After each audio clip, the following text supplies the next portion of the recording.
Assalamualaikum warahmatullahi wabarakatuh. Alhamdulillah. Wassalatu wassalamu ala Rasulillah Muhammad ibn Abdillah wa ala alihi wa sahbihi wa man walah. Subhanaka la ilma lana illa ma 'allamtana innaka antal alimul hakim. Rabbi shrah li sadri wa yassir li amri wahlul 'uqdatan min lisani yafqahu qawli. Amma ba'du. Alhamdulillah, ibu-ibu sekalian saya muliakan, hadiah indah di mana Allah mengizinkan kepada kita untuk menghadapnya. Bukan main. Siapa kita ini sampai diizinkan Allah untuk bolak-balik menghadap kepada Allah Subhanahu wa taala dalam salat-salat kita?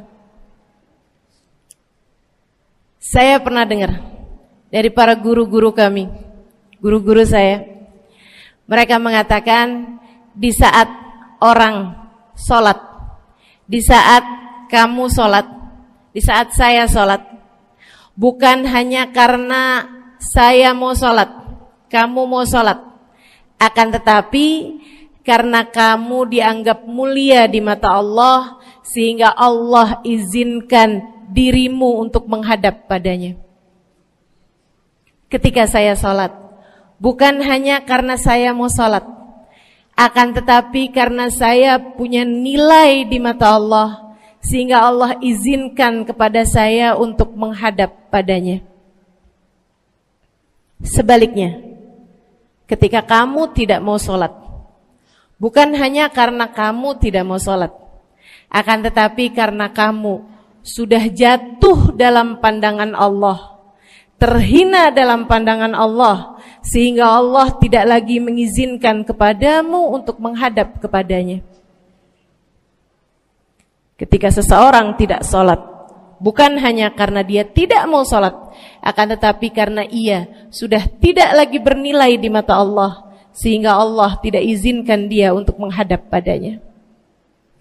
Teman-teman, saudariku sekalian yang saya muliakan, kalau bicara tentang sholat nih teman-teman, ada 4 tingkatan, ada 4 kelas. Untuk kamu melihat sholatmu sudah ada di kelas yang mana? Kalau saya boleh bilang kelas teratasnya nih kelas bisnis, oke lah ya. Kelas bawahnya lagi kelas atasnya kelas eksklusif ya, kelas eksekutif.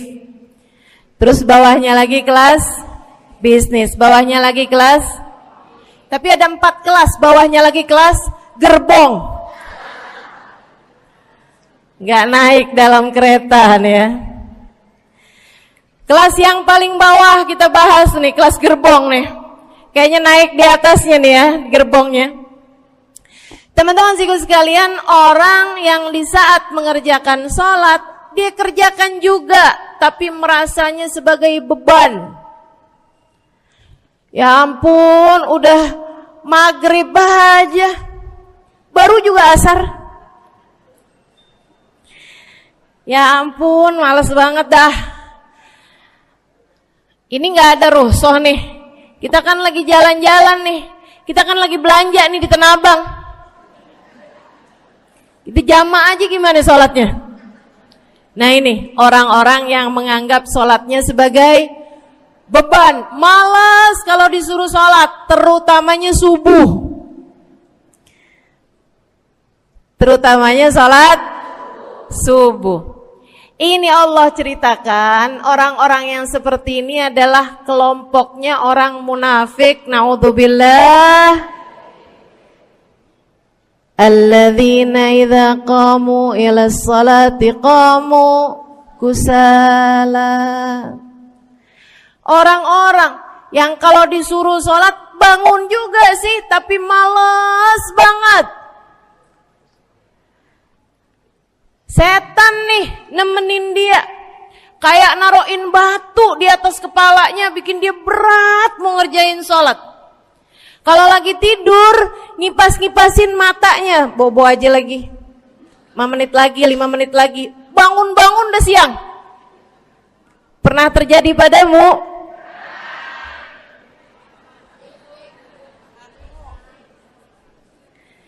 Jemur kunut. Bu, yang dijemur tuh jemuran aja, cucian aja. Jangan sampai jemur kunut. Kunutnya dijemur ya. Ketika ada seseorang yang disampaikan kepada Nabi Muhammad bahwasanya orang itu tidak bangun kecuali sesudah azan subuh, artinya enggak tahajud, artinya enggak bangun di sepertiga malam terakhir, bangunnya sesudah azan subuh. Nabi mengatakan padanya tentang orang itu, Nabi bilang pada para sahabatnya, inna syaitan bala fi udhunih, itu adalah orang yang telinganya dikencingin sama setan.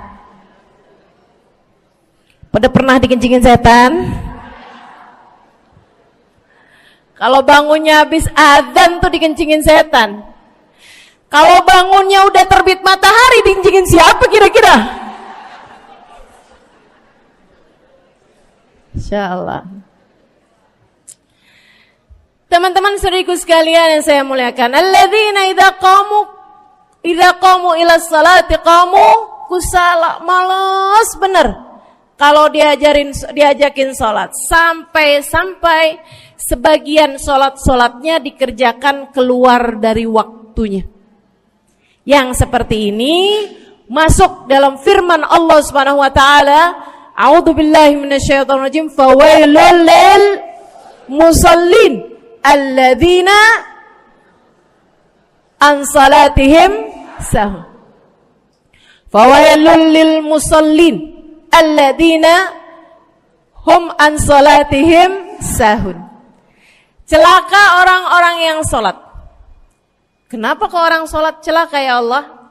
Sebab mereka an salatihim sahun, melalaikan salat mereka.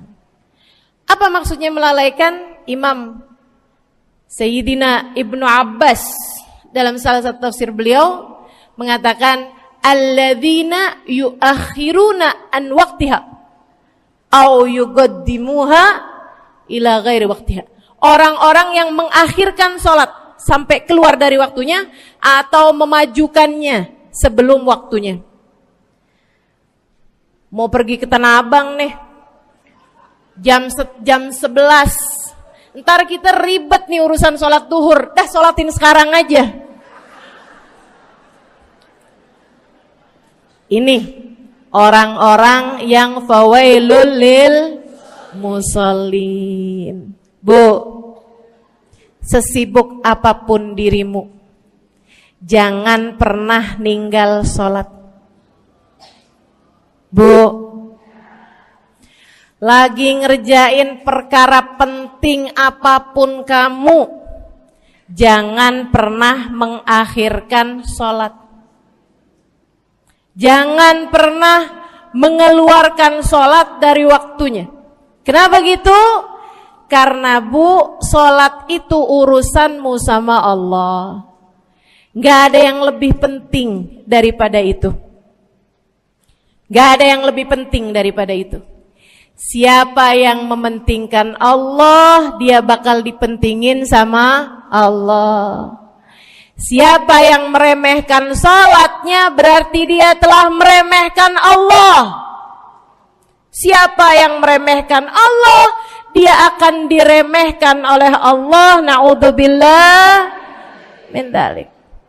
Buat adik-adik jomblo, jangan pernah mau kawin sama orang yang gak sholat.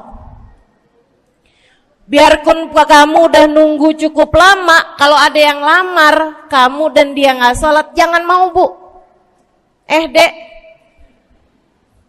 ibu-ibu juga, kalau ada yang janda di sini,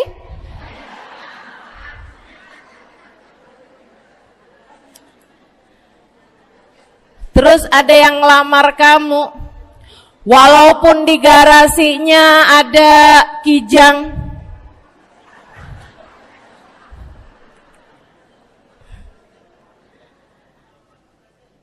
ada bebek, motor maksudnya ya, datang melamar kamu, jangan terima. Orang yang gak sholat, kamu jangan mau jadi istrinya. Kenapa? Saya kasih tahu ya, Allah aja dia tinggalin, apalagi kamu.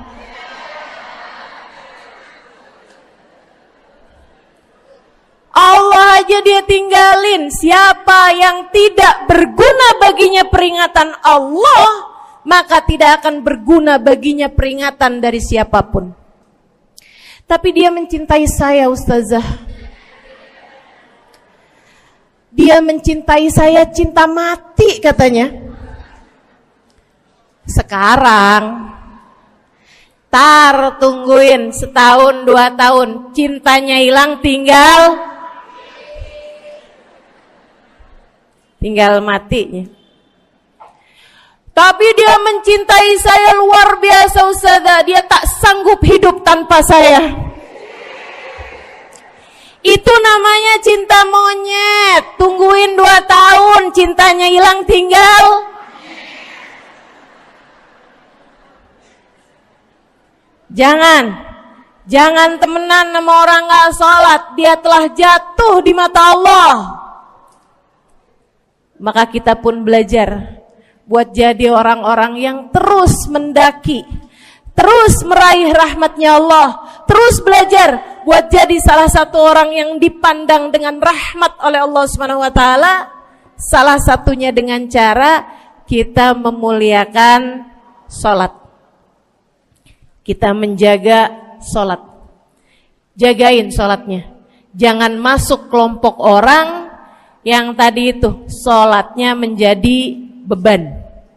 Ini kelompok paling bawah nih. Naik ke kelas ekonomi. Tadi begitu ya? Kelas ekonomi, orang-orang yang sholatnya menjadi sebuah kewajiban. Dia kerjain, dia tahu itu wajib, dia gak akan tinggalin. Tapi sama halnya dengan kewajiban-kewajiban yang lain. Kita nih kalau mikirnya kewajiban, Bu, kalau nggak diwajibin lagi seneng. Betul nggak? Masih ada kayak beratnya gitu ngerjain sholat. Orang yang sholatnya dianggap sebagai kewajiban. Kayak anak-anak sekolah tuh, wajib pakai seragam, wajib ngerjain PR. Kalau satu hari, besok enggak wajib pakai seragam. Ada enggak ya pakai seragam? Enggak ada. Enggak ada. Enggak ada yang besoknya dia pakai seragam terus tanyain, "Kenapa kamu tetap pakai seragam?" Abisnya saya suka sama seragamnya. Enggak ada. Karena mereka menganggap pakai seragamnya adalah kewajiban. Sekolahnya sebagai kewajiban. Jadi giliran besok libur anak-anak, hore gitu. Ada orang-orang yang sholatnya dianggap sebagai kewajiban. Nggak ada yang nambah kalau kewajiban tuh. Sholat sunnah boro-boro. Sholat wajib aja kalau bisa dibikin sesingkat mungkin akan dilaksanakan dengan cara yang sesingkat-singkatnya.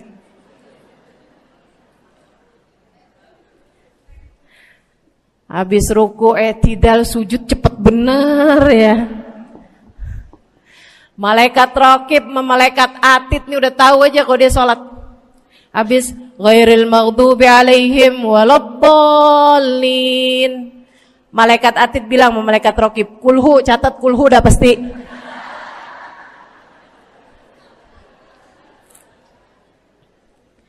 Kulhu aja gak kelar-kelar.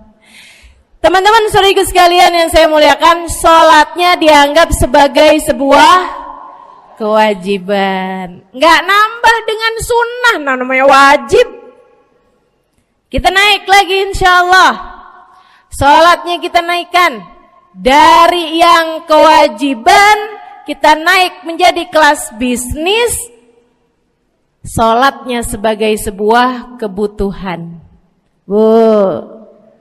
Mudah-mudahan nih ibu-ibu, teman-teman semuanya yang sedang menyimak kajian pada hari ini, saya doakan, karena saya berharap saya pun juga didoakan, agar menjadi salah satu orang yang sudah berada dalam tingkatan ini. Sholat kita tahu adalah kebutuhan kita. Sama kayak kebutuhan makan, Bu. Ibu kenyang nggak kalau makan nasi doang 2 piring? Kenyang. Siapa yang bilang nggak kenyang? Kalau kamu makan nasi doang sepiring, kenyang apa nggak kenyang? Kenyang. Akan tetapi pasti ibu-ibu mau nambah dah. Nambah apaan? Lauk. Nambah lauknya. Ada ikan asin, ada sayur asem. Langsung pada lapar nih. Ada sambal. Masya Allah, ada tempe goreng. Udah ibu ya, tetangga lewat kagak nyadar. Masya Allah. Teman-teman sekalian, kita nambah, bahkan udah kenyang pun kita masih cari lagi tambahan. Makanan apa nih yang bisa kita makan? Karena kita tahu makan adalah sebuah kebutuhan kita. Kita perlu sama makan. Kita butuh sama makan. Maka demikian pula dengan orang-orang yang sholatnya sudah dia tahu adalah sebagai sebuah kebutuhan. Cukup sih duhur 4 rakaat, dia nambah. Ada qobliyahnya, ada ba'diyahnya. Jam-jam 9 pagi nggak ada sholat wajib sih, tapi pengen ngemil, ya Bu ya, dengan cara kerjain sholat duha. Malam-malam abisnya isya, ampun mau tidur, ingat katanya Nabi, pesannya kepada Sayyidina Abu Hurairah, wasani habibi, kata Abu Hurairah, an utir qabla an anam. Kekasih saya Nabi besar Muhammad, kata Abu Hurairah, kasih pesan pada saya untuk jangan tidur sebelum sholat witir. Jadi habis kelar sholat isya langsung sambung sama witirnya. Dia tahu sholatnya adalah sebagai sebuah kebutuhan. Kebutuhan. Saya butuh untuk sholat karena saya butuh kepada Allah. Saya perlu sholat karena saya perlu kepada Allah. Saya perlu sholat karena saya tahu urusan saya sebesar apapun saya rasakan adalah kecil dalam pandangan Allah. Saya perlu sholat karena permasalahan dalam hidup saya yang saya rasakan sebesar gunung di atas pundak saya, di atas punggung saya, di hadapan Allah tak sampai seperti setitik debu yang mudah saja untuk dia angkatkan dari kehidupan saya. Maka kita pun menjadikan sholat sebagai sebuah kebutuhan. Lagi sakit, jangan ninggal sholat. Kenapa? Kamu menghadap kepada yang punya kesehatan. Lagi banyak utang, jangan ninggal sholat. Sama, jangan utang lagi. Karena kamu menghadap kepada pemilik segala kekuasaan, pemilik dunia dan akhirat, pemilik semua uang di atas muka bumi ini adalah Allah. Makanya Habib Ali Habsyi, penulis kitab Maulid Simtud Durar, yang tadi ibu-ibu baca maulidnya, beliau pernah bilang, Ada dalam salah satu diwan beliau. Diwan tuh syair-syair beliau itu ya. Ali idza qad marid syafahu fi'lus shalah la'alla syirrus sifa fi wad'i tilkal jibah. Kata beliau, Ali nih kalau lagi sakit, nih Habib Ali ya, beliau tuh padahal punya amal ibadah sangat banyak. Tapi Habib Ali bilang, Ali idza qad marid syafahu fi'lus shalah. Ali nih kalau lagi sakit, sembuhnya sama sholat. Sembuhnya sama sholat. La'alla sirrus sifa. Rasa-rasanya memang Allah letakkan rahasia kesembuhan ada pada fi wad'i tilkal jibah, terletakkannya jabhah kita, dahi kita di tempat sujud. Di sana semua permasalahan-permasalahan dalam hidupmu menjadi ringan. Saat kamu meletakkan dahimu di tempat sujud, kamu berbisik lirih kepada Allah, akan tetapi suaramu didengar sama yang punya arsy. Akan tetapi suara bisikanmu didengar segenap malaikat-malaikat yang ada di atas langit. Kemudian mereka mendoakanmu sehingga Allah mengatakan wasjud waqtarib, sujudlah kamu. Posisi sujudmu itu waqtarib akan membuatmu menjadi dekat dengan Allah Subhanahu wa taala. Sujudlah dan mendekatlah kepadaku, kata Allah. Agrab ma yakunul 'abd min rabbih fa huwa sajid, kata Nabi Muhammad. Fa aktsiru fihi du'a faqamin an yustajabulah. Tempat terdekat seorang hamba dengan Tuhannya adalah saat dia sedang sujud. Maka perbanyaklah doa dalam sujudmu, kata Nabi Muhammad. Doamu sangat mungkin diijabah oleh Allah. Apalagi kalau doanya kamu haturkan di sepertiga malam yang terakhir. Saat-saat di mana kebanyakan manusia di sekelilingmu yang lalai berada dalam tidurnya, berada dalam alam mimpinya. Para ulama tuh sampai bilang, Bu, dari kehususannya sepertiga malam yang terakhir, orang yang ngerjain maksiat aja sepertiga malam yang terakhir tuh tidur. Ibu gak pernah tahu orang-orang pulang diskotik jam berapa? Gak tahu ya, sama. Tapi Bu, yang pasti mereka tuh sepertiga malam yang terakhir malah pada pulang, malah pada tidur gitu.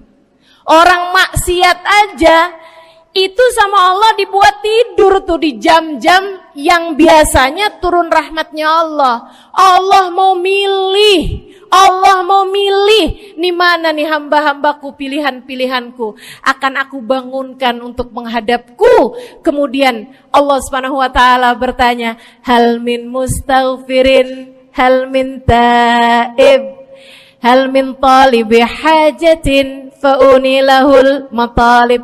Siapa nih di antara kalian yang lagi mohon doa, minta pertolongan, mohon ampunan, akan aku beri, kata Allah Subhanahu wa taala, sebab kalian meminta pada waktu yang paling aku suka. Kalau punya hajat minta. Kapan mintanya? Dalam sujud. Kapan sujudnya? Dalam sholatmu di sepertiga malam yang terakhir. Bu, ngelihat muka-mukanya pada punya hajat banyak-banyak nih.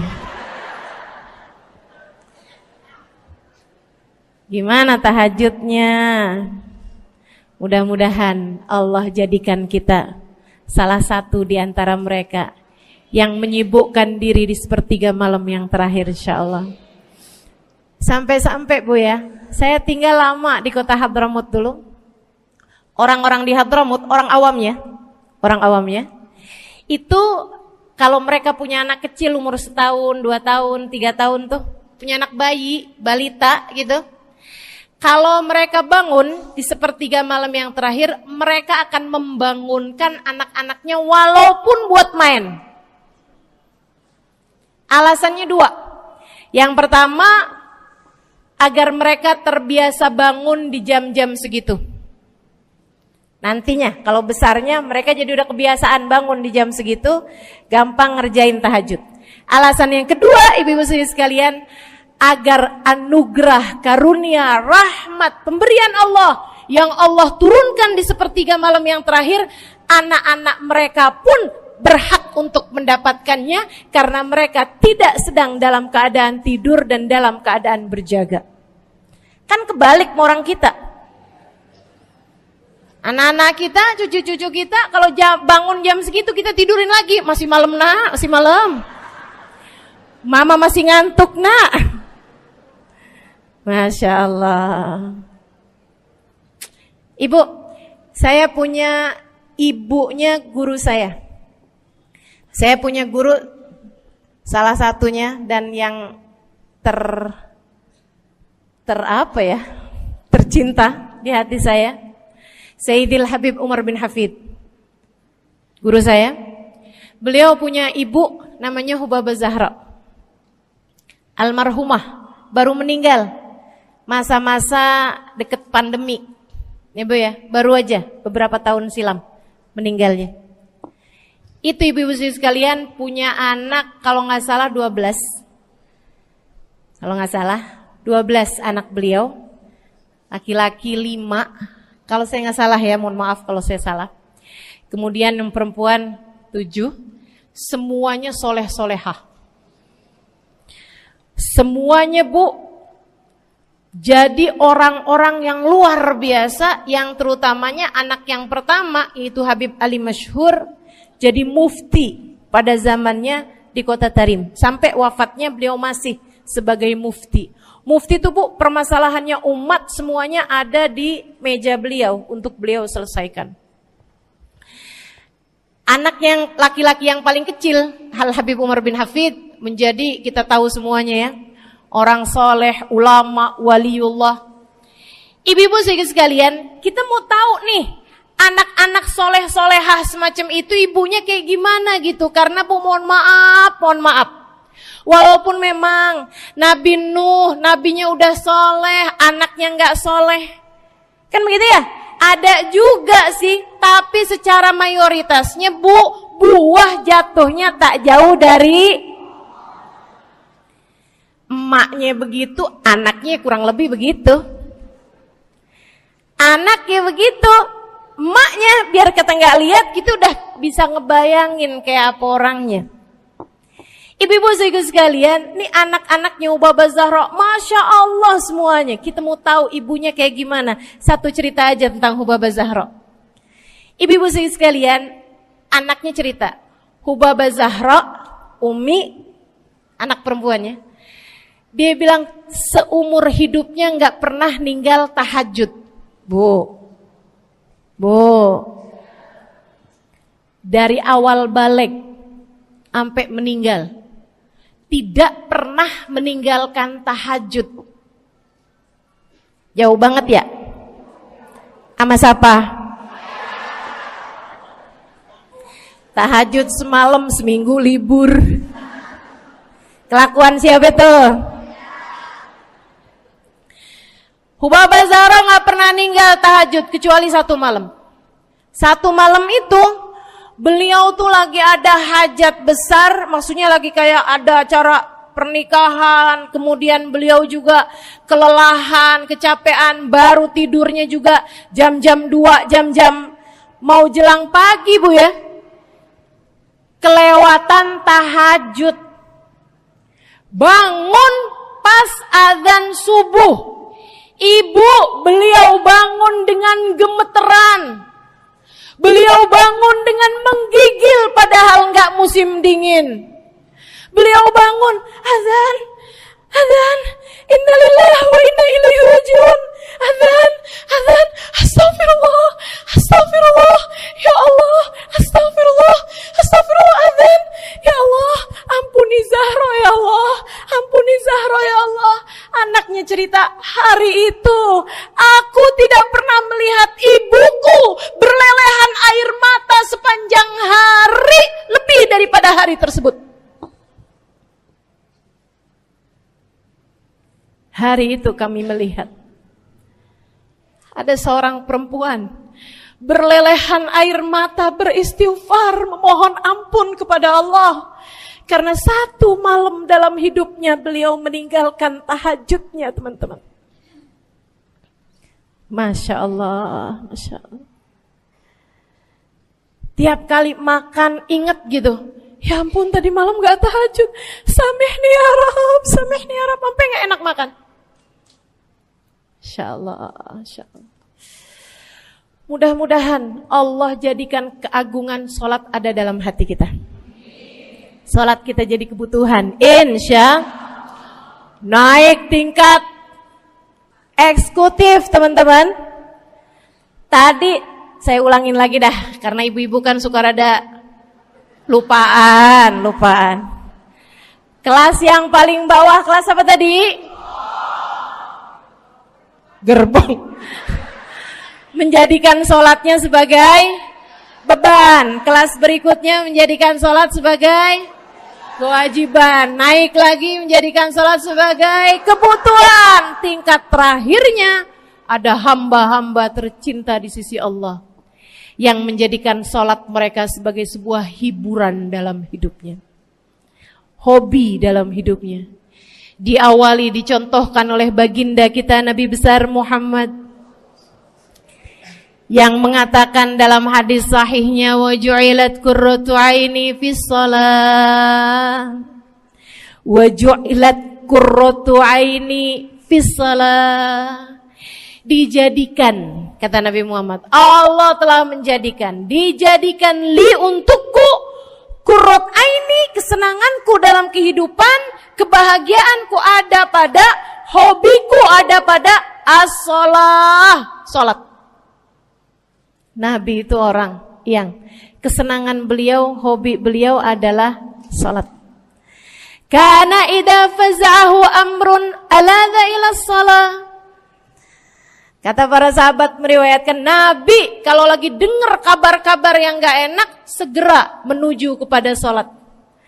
Nabi kalau udah ada kabar-kabar Rasul pasukan kita terkalahkan di medan peperangan, Nabi ngelihat Bilal. Kemudian Nabi Muhammad nanya, udah dekat waktu sholat Bilal? Sebentar lagi Rasul, arihni bihaya Bilal, arihni bihaya Bilal.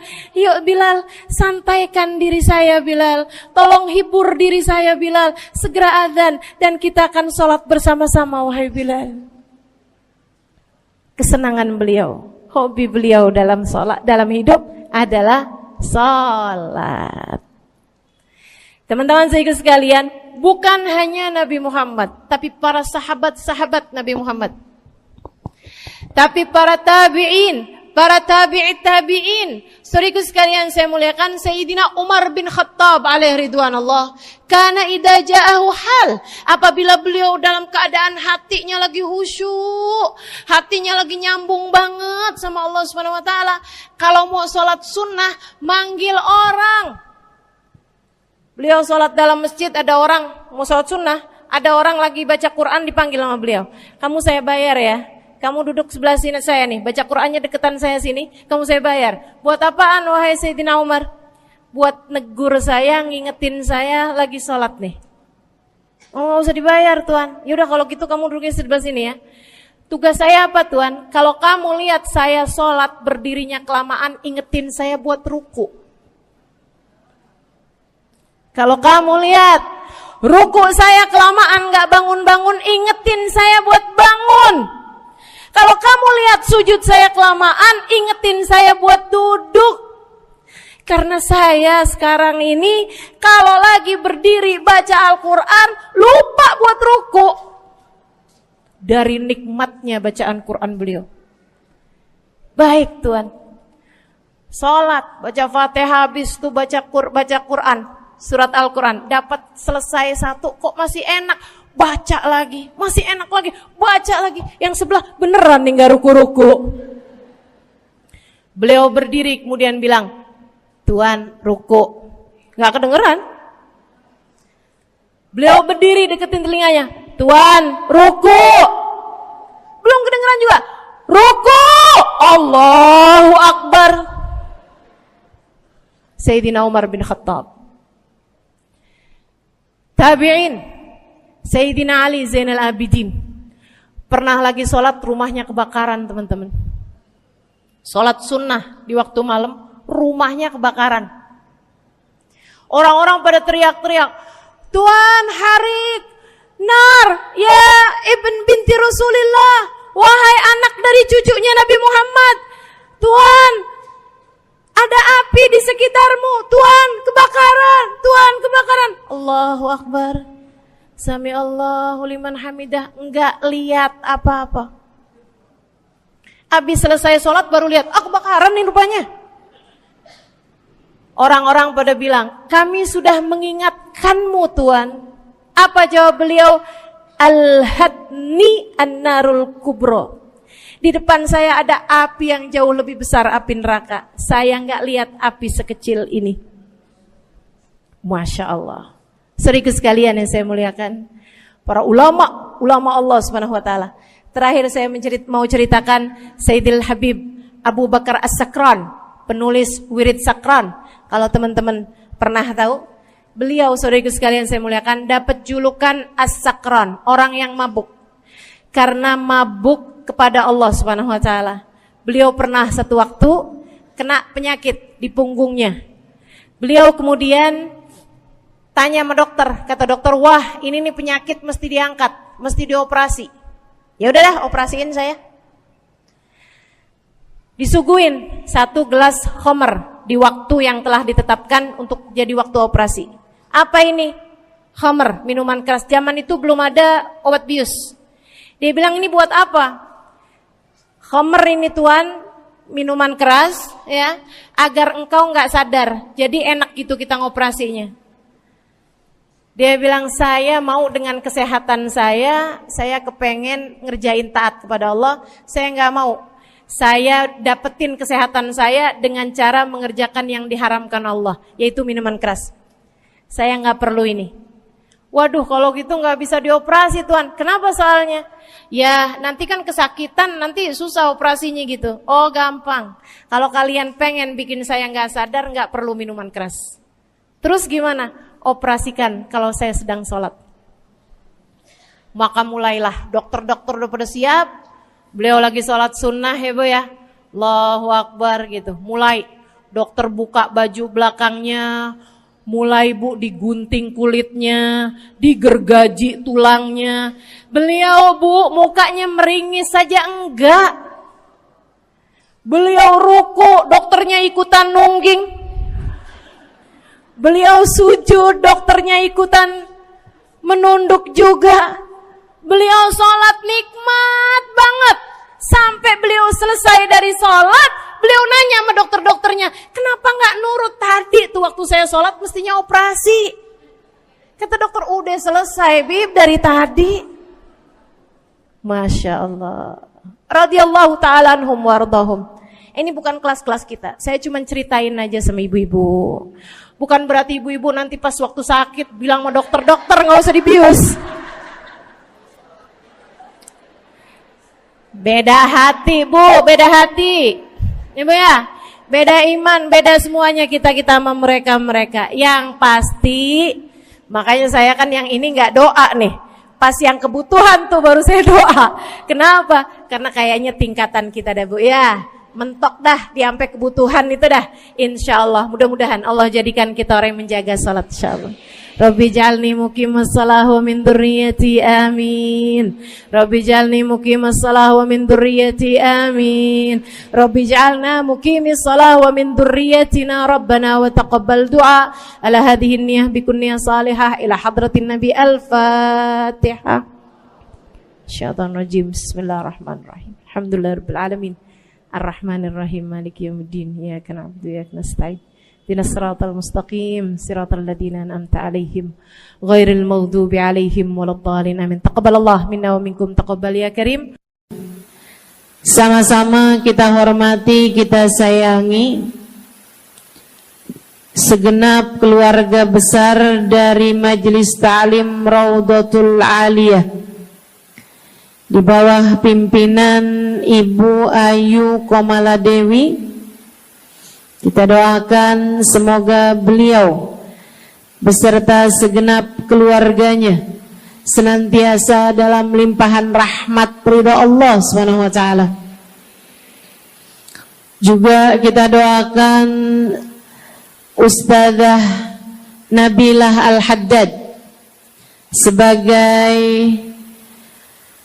pengasuh di majelis ta'lim ini, sebagai pimpinan di majelis ta'lim ini,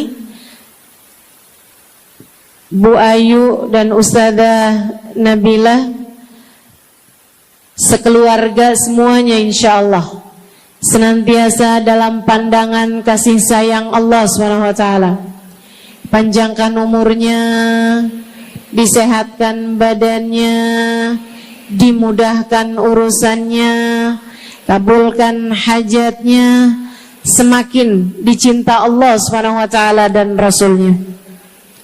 Para ustadzah, para hubabah, para syarifah, para pimpinan pondok pesantren, para pimpinan majelis ta'lim, yang mudah-mudahan semuanya dalam limpahan rahmat ridha Allah SWT, serta tentu saja semua yang hadir di majelis ini, baik ibu-ibu, kakak-kakak, adik-adik, anak-anak, yang mudah-mudahan semuanya dirahmati Allah, disayang Allah, dibahagiakan Allah, diistiqomahkan jalannya menuju ridha Allah Subhanahu wa taala, insyaallah diistiqomahkan jalannya menuju surga Allah Subhanahu wa taala. Amin ya rabbal alamin.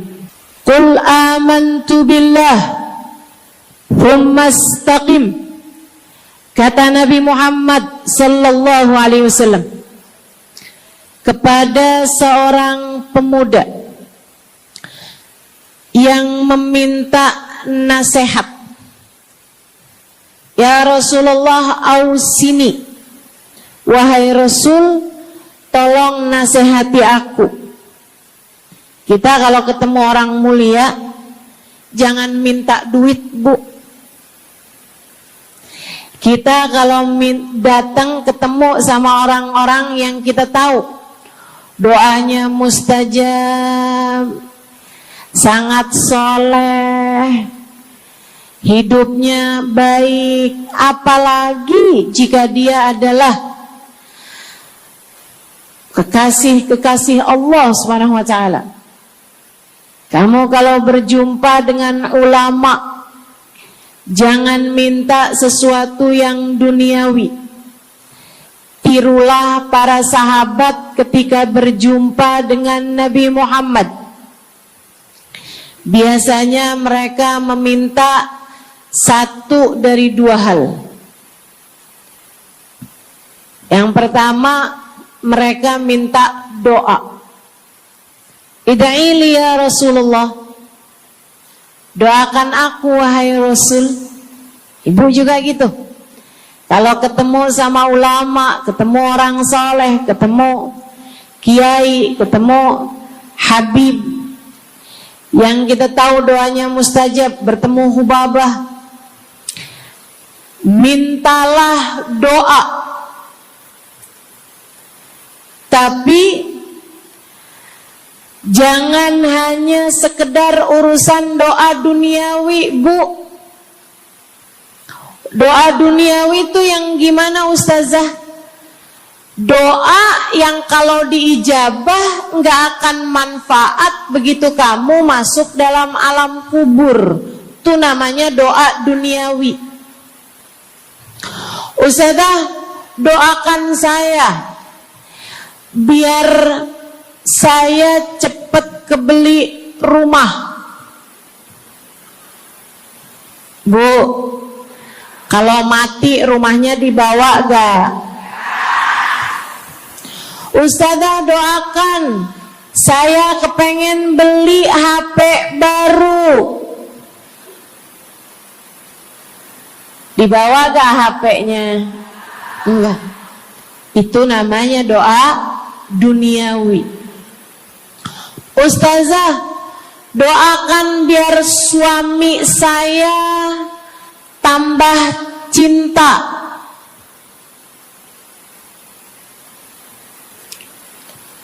Kalau mati suaminya dibawa gak Bu? Walaupun kamu mau, dia gak bakalan mau Bu. Sesuatu yang sifatnya duniawi.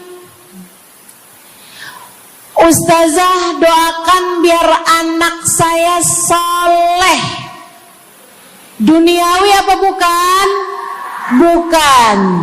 Sebab kesolehan anak akan jadi tambahan bekal bagimu ketika kamu masuk dalam alam kubur.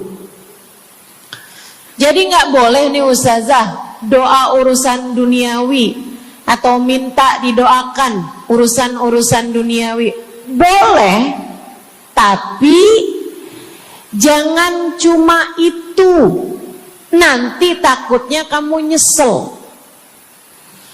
Kalau selama di dunia kamu doanya hanya untuk urusan dunia, takutnya begitu masuk dalam kuburan sudah tidak ada lagi doa yang akan Allah ijabah untukmu ketika kamu ada dalam alam kubur nanti. Sayang-sayang. Jadi kalau doa, prioritaskan urusan akhirat. Insya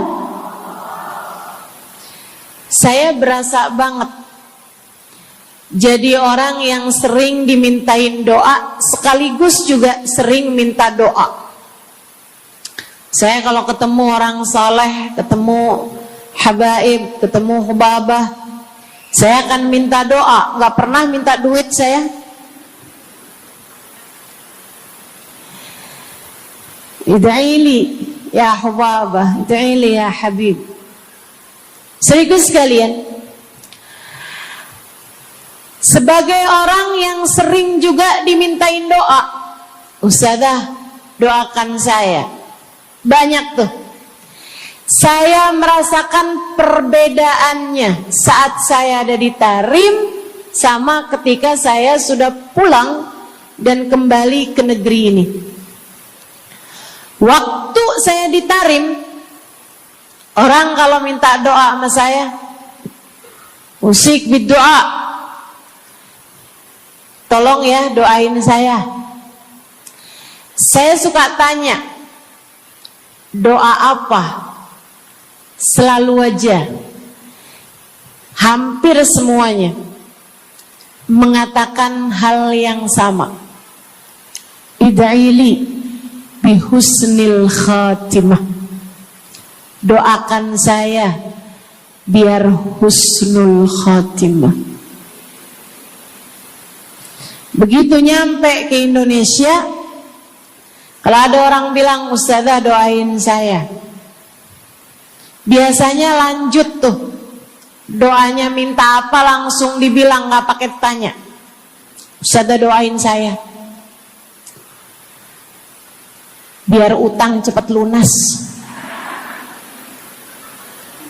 Ustazah doain saya biar cepat dapat jodoh. Ustazah doain saya biar jadi orang kaya. Ustazah doain saya biar suami nggak mendua. Ya Allah, ternyata kebanyakan orang kita kalau minta doa seringnya urusan duniawi. Bukan berarti nggak boleh, boleh aja sih. Cuman takutnya begitu kamu mati nyesel kalau semua doamu selama ini adalah sesuatu yang tidak ikut kamu bawa ketika kamu mati. Kalau kita lihat para sahabat ketika mereka berjumpa dengan Nabi Muhammad, selalu saja banyak di antara mereka yang minta doa. Nabi pernah tanya, doanya apa?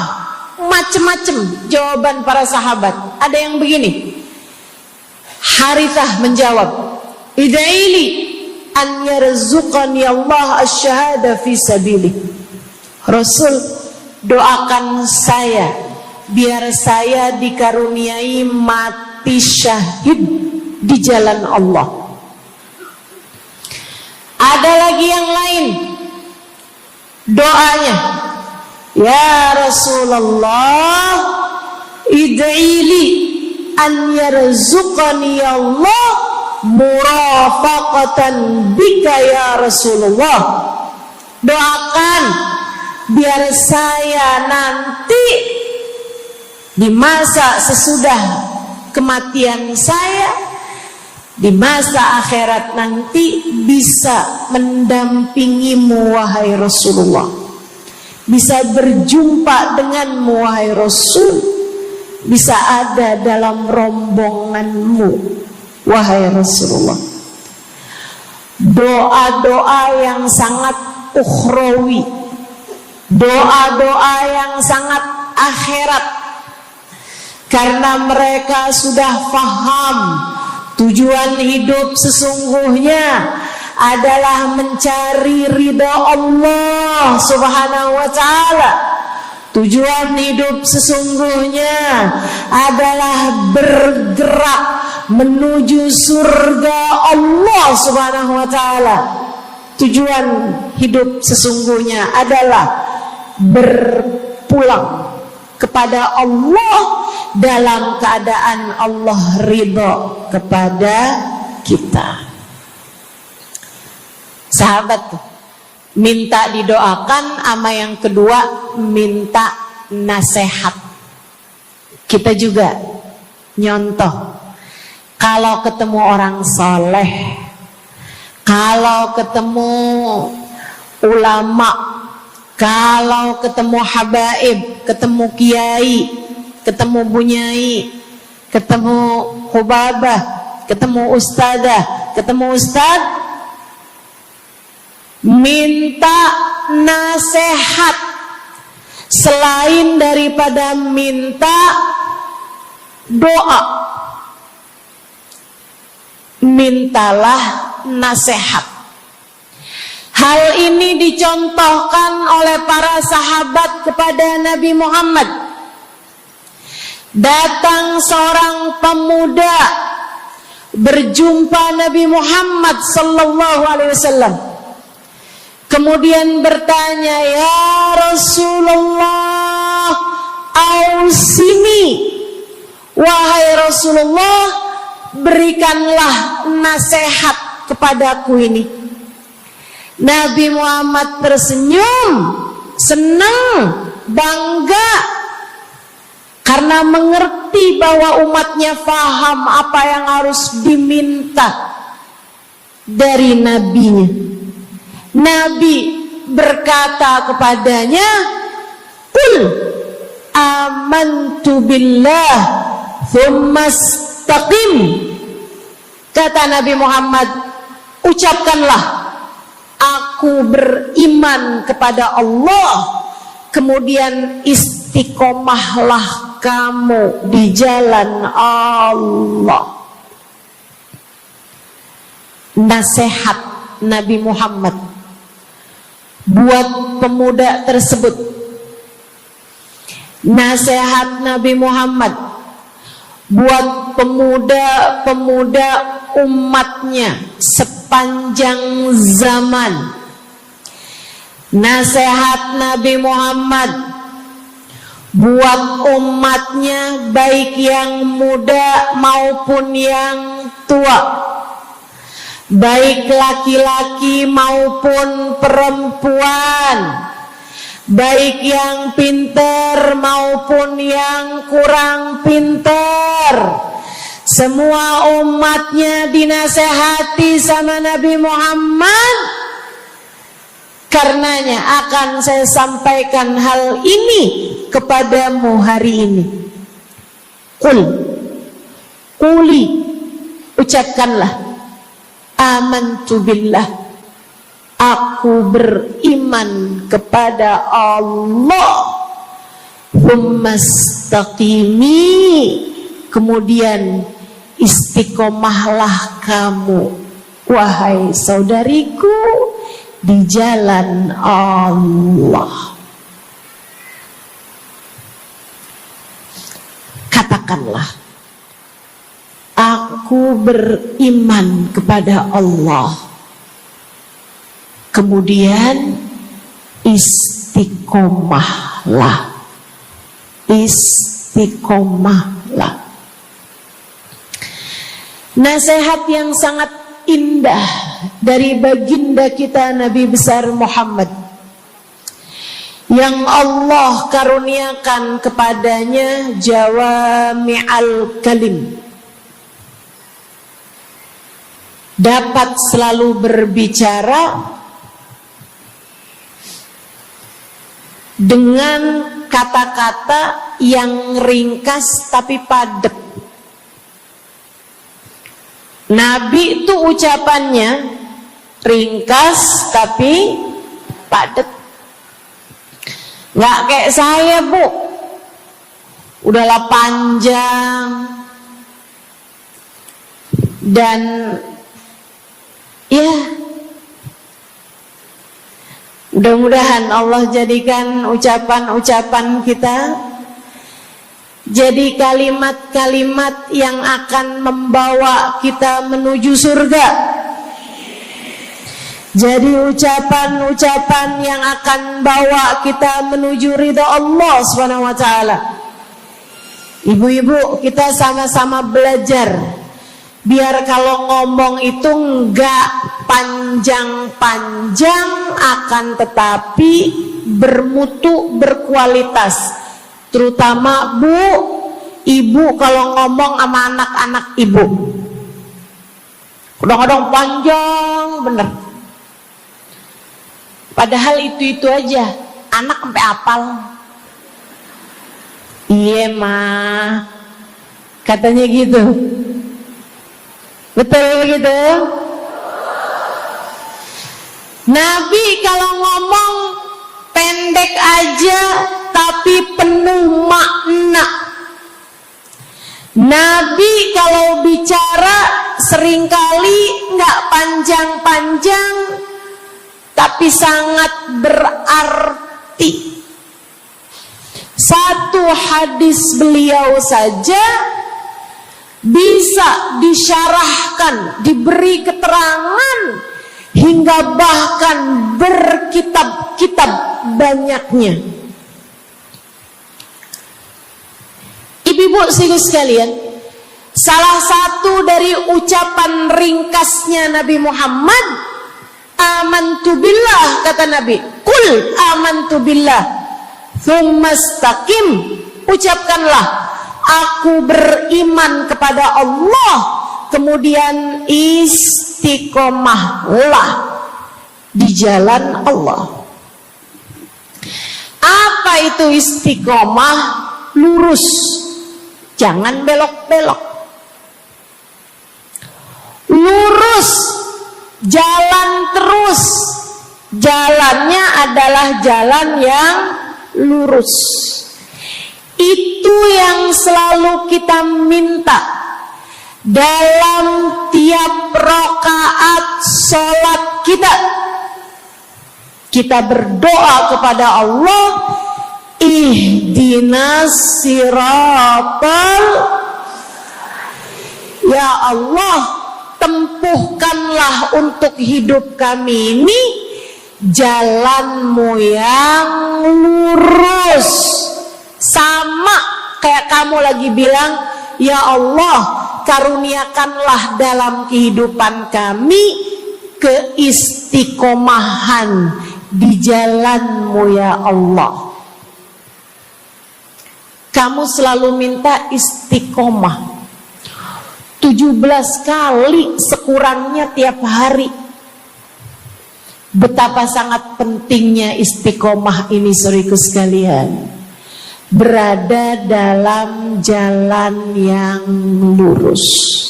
Saya mau bahas jalan lurus yang dimaksud ini apa aja.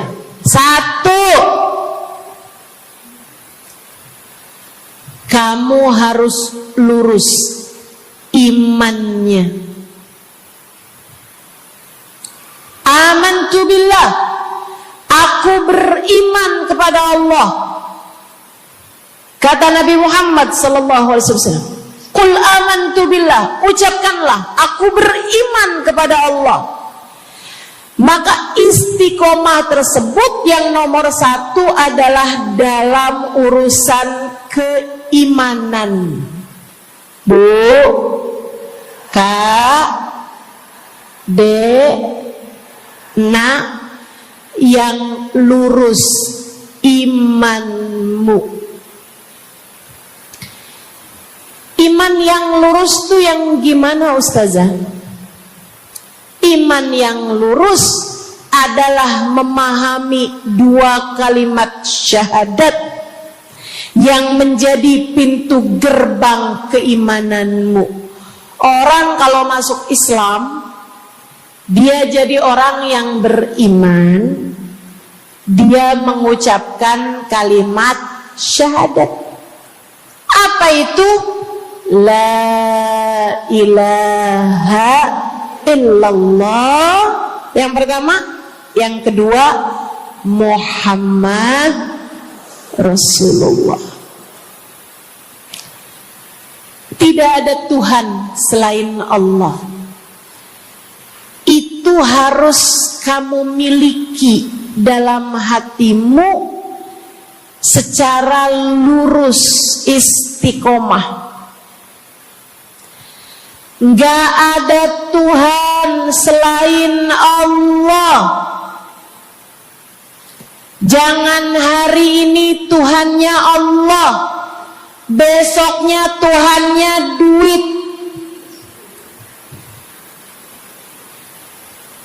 Apapun aja yang disuruh sama duit, yang ada duitnya, yang haram-haram pun diterjang. Lah kenapa begitu? Saudaraku sekalian, qul amantu billah, ucapkan, aku beriman kepada Allah. Aku faham arti la ilaha illallah. Tidak ada Tuhan selain Allah. Tidak ada yang mengatur kehidupan selain Allah. Tidak ada yang memberi rezeki selain Allah. Maka berimanlah kepada Allah. Kalau ada istri bilang sama suaminya, kalau kamu nanti pulang bawa duit, ahlan wa sahlan, selamat datang. Tapi kalau kamu pulang nanti nggak bawa duit, silakan tidur di luar.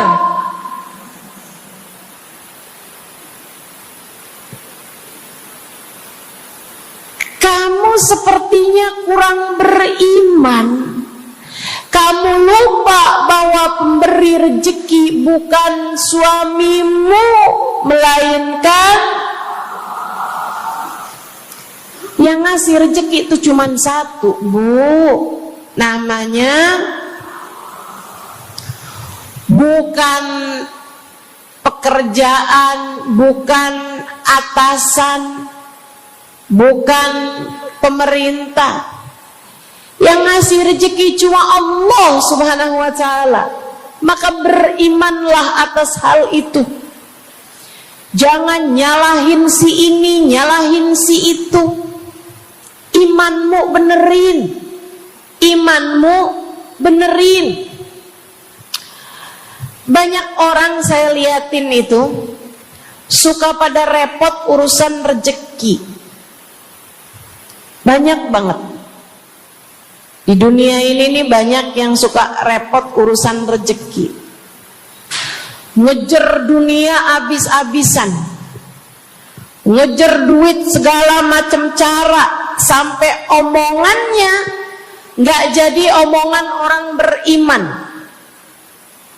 Waktu dibilangin jangan nyari rejeki yang haram, cari rejeki yang halal. Jangan berani ngambil yang bukan hakmu. Dia bilang begini nih, ya ustazah nggak tahu zaman sekarang, jangankan nyari yang halal, nyari yang haram juga susah saja.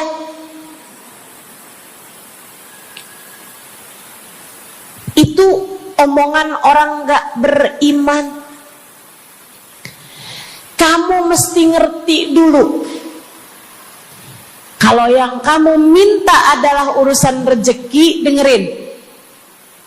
Kalau yang kamu minta urusan rezeki, kamu harus datang kepada alamatnya, yang sering kali membuat kamu setengah mati urusan rezekimu, sampai mau-maunya menghinakan diri, minta-minta sama orang, berharap dari orang.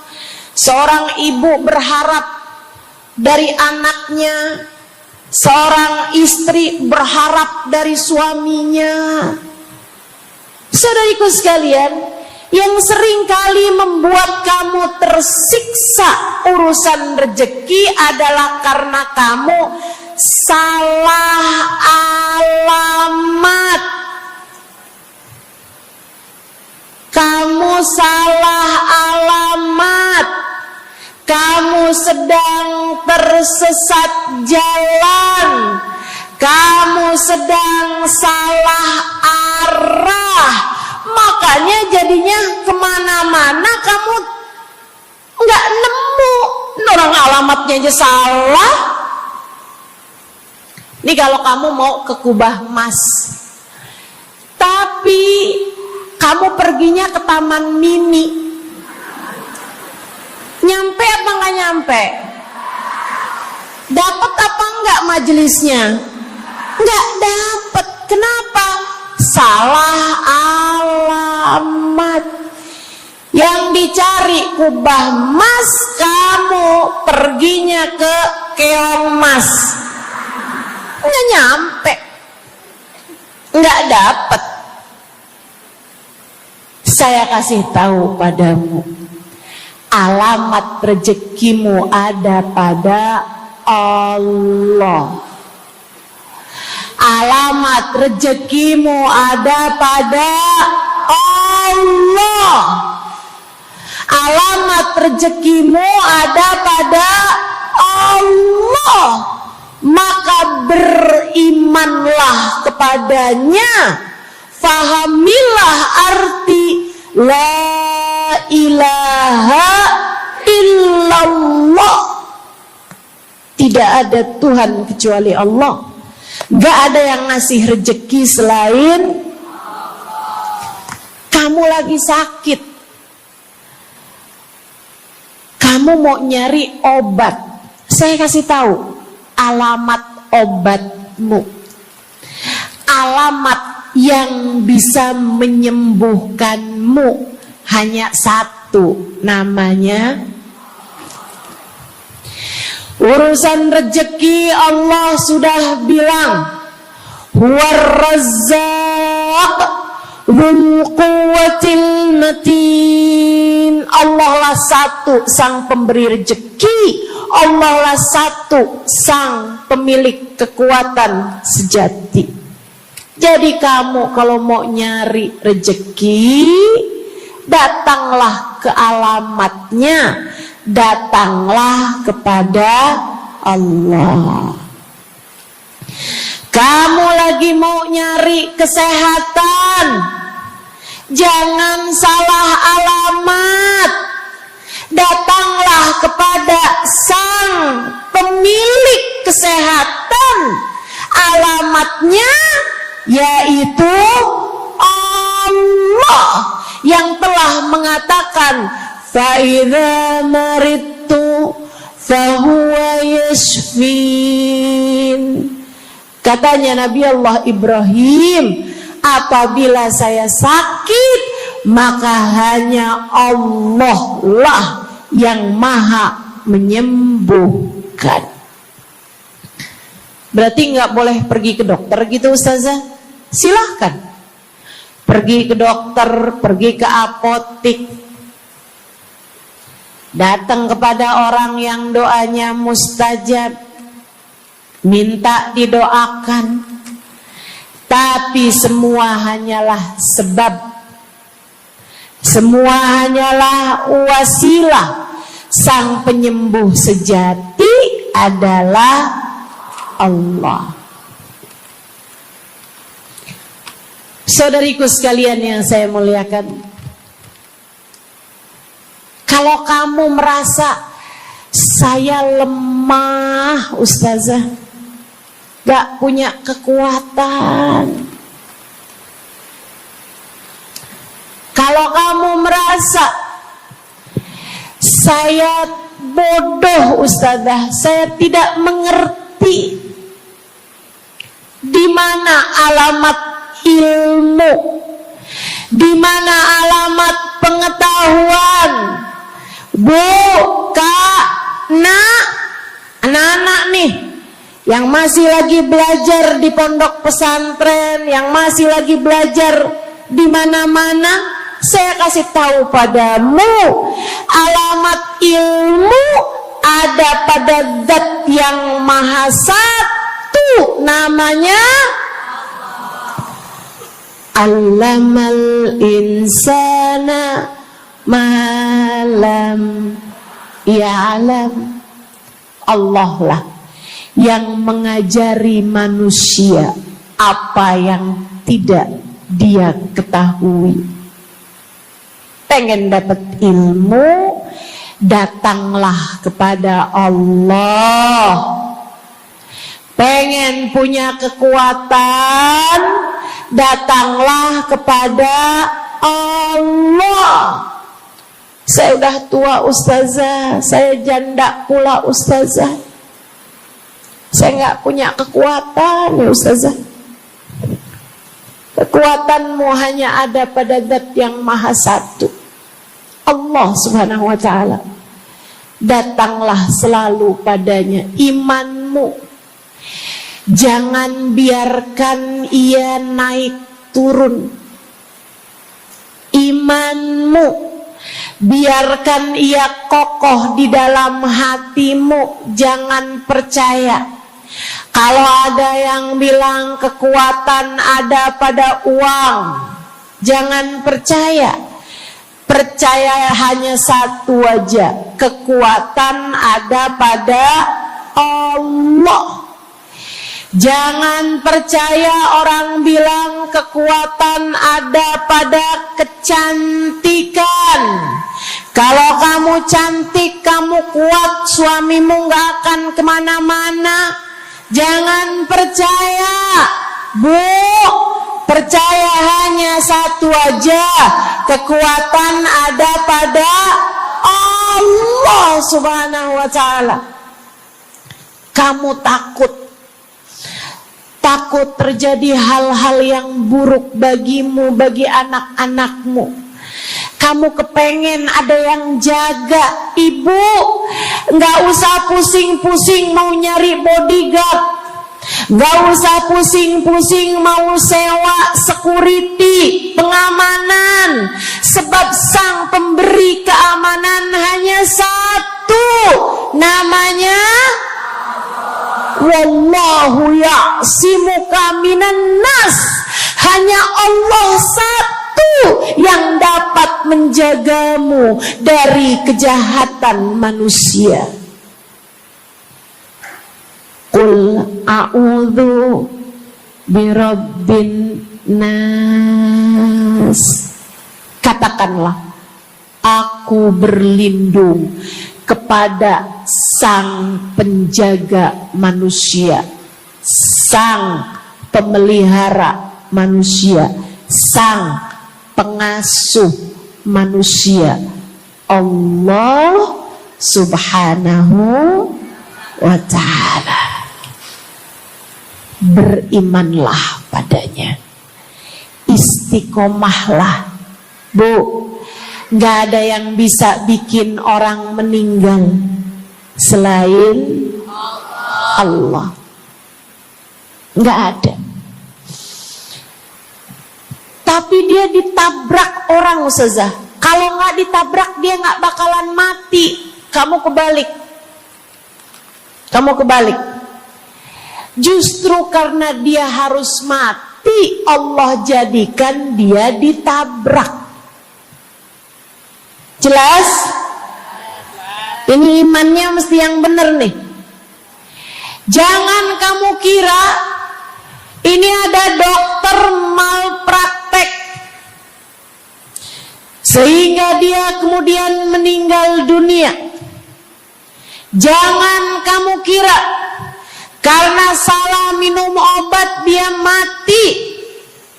Bukan, ibu-ibu sekalian, justru karena dia harus mati, karenanya kemudian ketemu sama dokter yang malpraktek lah, ketemu sama obat yang salah lah. Itu hanya sebab kematiannya itu sendiri. Allah udah bilang, idza jaa ajaluhum la yastakhiruna sa'atan wa la yastaqdimun. Apabila datang ajal seseorang, gak ada siapapun yang bisa memajukan barang semenit pun, gak ada yang bisa memundurkan meski sesaat sekalipun. Gak ada. Emang udah kepastiannya. Waktunya mati, ya mati, Bu. Gak ada yang bisa menghidupkan, sekaligus tidak ada yang bisa mematikan selain Allah. Itu artinya istiqomah dalam iman.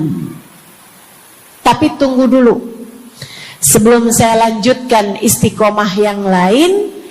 Selain beriman kepada Allah, kamu juga harus beriman kepada Nabi Muhammad.